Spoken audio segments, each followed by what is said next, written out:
on a un premier scénario qui est dans le sens de la descente, rétablissement des doubles fils sous le tunnel pour descendre des stations, et pour monter en station, une seule des deux voies de la RN 90 est ouverte.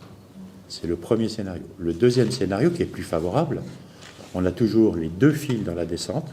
sous le tunnel de Ponceron, et les deux voies, pas une seule, mais les deux voies de la RN 90 sont ouvertes. Enfin, le choix très clair de laisser tout le monde sur la RN 90 et de fermer les sorties, un certain nombre de sorties, permet au contraire de fluidifier la circulation, parce que sinon on a des gens qui vont partout, qui viennent ensuite revenir,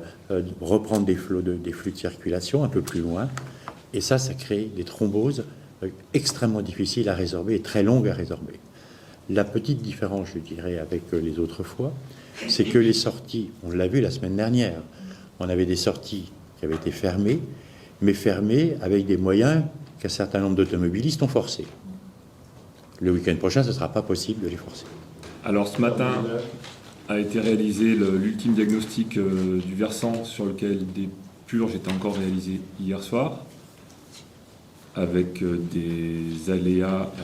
qui étaient encore inconnus hier soir et qui ont pu être absorbés par l'investissement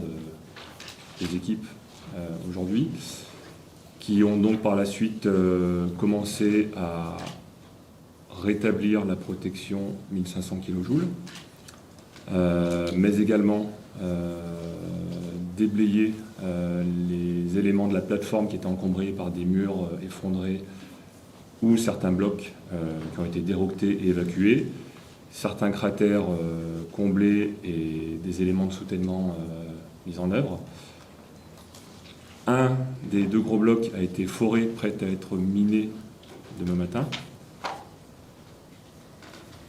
Et voilà pour l'essentiel de ce jour.